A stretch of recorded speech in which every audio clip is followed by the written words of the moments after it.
Peace be upon you, brothers and sisters. This is Said Mirza from MillionaireReason.com, and in today's talk, I wanted to look at Isra and Miraj in the Quran.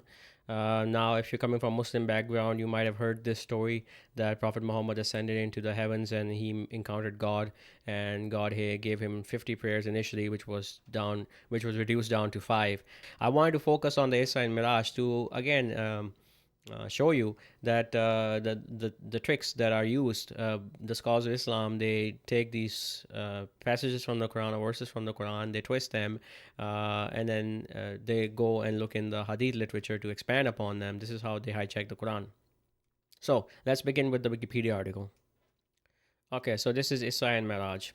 Are the two parts of a night journey that Muslims believe the Islamic prophet Muhammad took during a single night around the year 621 AD. A brief mention of the story is found in the Surah 17 chapter of the Quran called Al Isra, while details of the story are found in the Hadith, the later collections of the reports, teachings, deeds, and sayings of Muhammad. So, off the bat, they're telling you that there's only a brief mention of this in the chapter 17 of the Quran, and we're going to look at this passage because nothing to do with Muhammad. And this is sort of like the foundation upon which this whole myth is built. So, we just show from the Quran that this foundation has no base, and then the whole thing crumbles.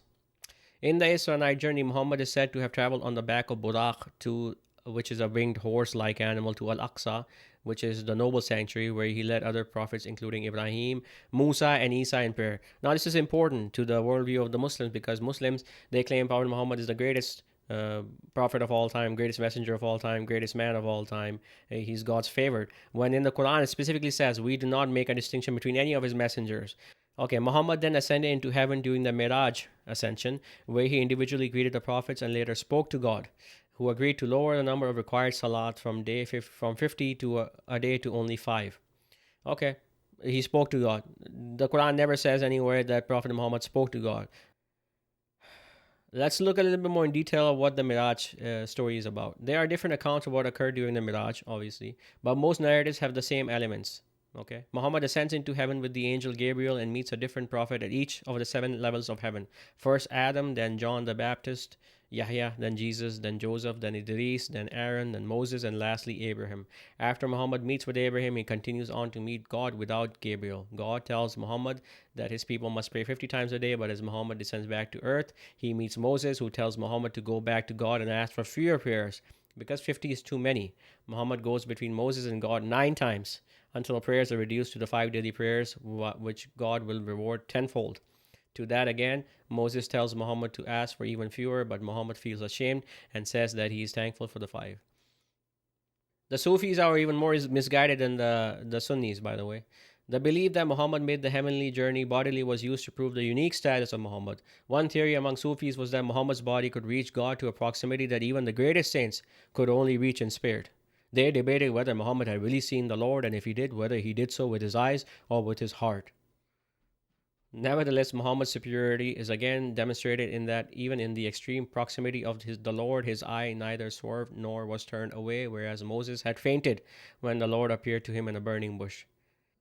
You gotta stop making distinctions between messengers. Don't try to pit one messenger or prophet against the other. By the way, no one can see God because God says, "La tudrikul absar wa huwa yudrikul absar wa huwa latiful khabir." No vision can overtake him, while he overtakes all vision. He's the subtle, the aware. I want to show you from the Quran alone what happened. Okay. So first, let's look at chapter 17. This is from Brother Garen's translation, the Quran, a complete revelation, which is free on reader.qur'an.com. So let's begin. Glory be to him who conveyed his servant by night from the inviolable place of worship to the furthest place of worship, which we blessed round about him, that we might show him some of our proofs. He is the hearing, the seeing. And we gave Moses the writ, and made it a guide for the children of Israel. Take not instead of me as disposer of affairs. Progeny of those we bore with Noah, he was a grateful servant. So, verse 3.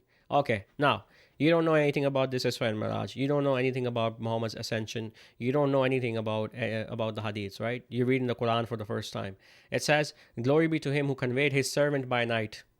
Now, you might be wondering who this servant is because it doesn't name him here.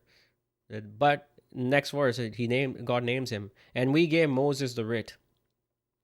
Because if you remember the narrative of Moses, Moses fled from Pharaoh after he killed a man, and he lived in Madian for many years. He married there, okay? And then when he was done there, then he traveled with his family. And it was during this journey at night that Moses saw a light, and he told his family to wait. I will go check it out. He goes there and he encounters God. God speaks to him. And what does God tell him? God tells him to go back to Pharaoh and warn him and to deliver the children of Israel. And as part of his proof of messengership, God gives him two proofs. He makes his stick turn into a serpent, and his hand becomes white. These are the two proofs. Okay, now read this again. Glory be to him who conveyed his servant by night. Moses was traveling by night from the inviolable place of worship to the furthest place of worship, from the Masjid Haram to the Masjid Aqsa. And as Moses was traveling, he obviously stopped off at certain locations. This is how journeys worked. You didn't do the journey in one go. So he probably stopped off at this Masjid al-Haram. This was before he got messengership and prophethood, nothing. He doesn't know. So he stopped off at this Masjid al-Haram. And then from there, he continued his journey. And then the Masjid al-Aqsa is the furthest place of worship. Why? Because this is where God spoke to Moses. See, God told them to take off your shoes. You are in the Blessed Valley. So Moses, he came to this furthest place of worship, Masjid al-Aqsa. Nobody knows where this masjid is. This was at that time, at that location, this happened. That's why it became the Masjid al-Aqsa, because it was blessed. We read somewhere else in the Quran where God is speaking to Moses, and he says, blessed be him who is in the fire and him who is round about it. He's referring to himself. God encompasses all things. So at this point is when God showed him his proofs. This fits perfectly with what happened. And then later on it says, and we gave Moses the writ. So God, after doing all this, when after the whole thing with Pharaoh, he was drowned, then again Moses encountered God, and this was the point where God gave him the Al-Kitab, the writ. This has nothing to do with Muhammad, by the way. Now, there is a place in the Quran where it talks about Muhammad. He encountered Jibreel, Gabriel, the spirit, Ruh. This is chapter 17, verse 59. And they prevented us from sending proofs only that the former peoples denied them, and we gave Thamud, the she-camel, as a visible proof, but they wronged her, and we send the proofs only to put in dread. And when we said to thee, thy Lord encompasses mankind, and we made the vision which we showed thee only a means of denial for mankind, and also the accursed tree in the Quran, and we put them in dread, but it increases them not save in great inordinancy. So this vision that was shown to Muhammad, it was to serve, first of all, it was to serve as a means of denial, as in men would not believe it. Okay, this is what it means. Fitna means it was a trial. And also the accursed tree in the Quran. So two things Muhammad was shown. He was shown Jibreel, the Ruh, and he saw the accursed tree. Okay, and we put them in dread, but it increases them not saving in great inordinancy. So God is using the proofs he's showing as a means to scare men into submission, but it only increases them in denial. So now that we've looked at this one, let's look at another place in the Quran where this is talked about. Okay, you have to try to join things together in the Quran. This is how it works. The Quran is not just giving it to you in one go. Okay, this is how it works. Chapter 53, we're going to start at verse 1. By the star when it descends, your companion has not strayed, nor has he erred, nor speaks he from vain desire. It is only a revelation revealed, taught him by one strong in power, possessed of firmness, and he stood, and he was in the highest horizon. Then he drew nearer and descended, and was at a distance of 2 bows' length or nearer. Then he revealed to his servant what he revealed. The heart lied not about what it saw. Will you then dispute with him about what he saw? And he saw him in another descent, by the low tree of the finality. Near it is the garden of shelter. When there covered the low tree that which covered, the vision did not deviate, nor did it transgress. Indeed, he saw the greatest proofs of his Lord. So, Muhammad, he saw the spirit, okay? And it says that the spirit drew near to Muhammad, it descended. Muhammad did not ascend, okay? So, And then through the Spirit, God revealed to him the Quran. And then it says, do you dispute with him about what he saw? He saw him in another descent. So Muhammad saw him twice, the Spirit. As I mentioned in my previous video, the pairs is something that is intrinsic to the fabric of the Quran. And then it says, by the low tree of the finality, near it is the garden of shelter. This low tree of the finality, according to the Sunnis, with the Hadith literature, or even the Shias too, they believe this, that the low tree of the finality is the blessed tree, when actually it's the cursed tree. Okay, this is the tree from which Adam ate. This is the tree of Zakum, the cursed tree. This is what Muhammad saw. These are the two proofs, the two visions that he got. See the two proofs that Moses got, two visions that Muhammad got, with which to warn mankind. Nothing about a good tree. Okay, here's another place where this is mentioned. Then do I swear, this is chapter 81, verse 15. Then do I swear by those retreating, the ships withdrawing from view, and the night when it darkens, and the dawn when it breeds. It is the word of a noble messenger, possessor of power, with the Lord of the throne secure, obeyed there, and trustworthy. And your companion is not possessed, and he saw him on the clear horizon, and he is not niggardly of the unseen. And it is not the word of an accursed Satan. So whither are you going? It is only a reminder to all mankind.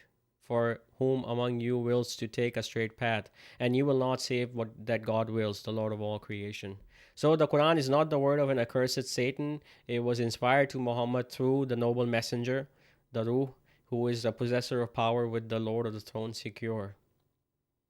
And Muhammad saw him. This is it. This is all there is. Okay. Now,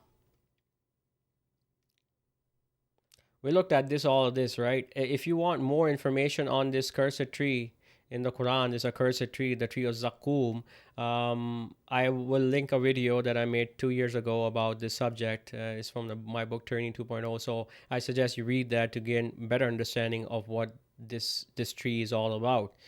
Because this tree is the tree from which Adam and his wife ate, is the tree of Zakum, and is a means of trial for mankind. They will not believe that this tree exists in the heart of hell, but it is there. And those people who disbelieved in it, who disbelieve in the hereafter, they will eat from it again. This is what it's all about. Anyway, let's go to chapter 17, verse 90. And why is this important?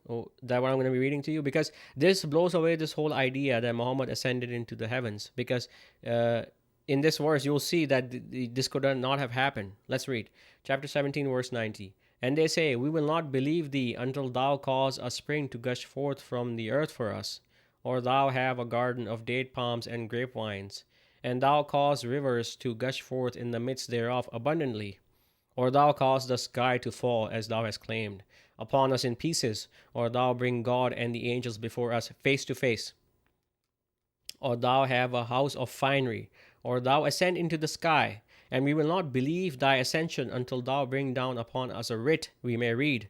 Say thou, glory be to my Lord, am I anything save a mortal messenger? See, Muhammad is told to say, am I anything save a mortal messenger? I'm just a man. I can't go up in the heavens. I can't cause the sky to fall. I cannot bring God and the angels before you face to face. Muhammad cannot go up in the sky, see? But Muslims, they believe this. That's why I'm saying they're so far away from the Quran, because of this hadith stuff. Stop believing these fairy tales that the scholars of Islam are giving you, because they're not there to guide you. They're there to misguide you. Anyway, I hope this video was of some use to you. God willing, until next time, peace and blessings be upon you.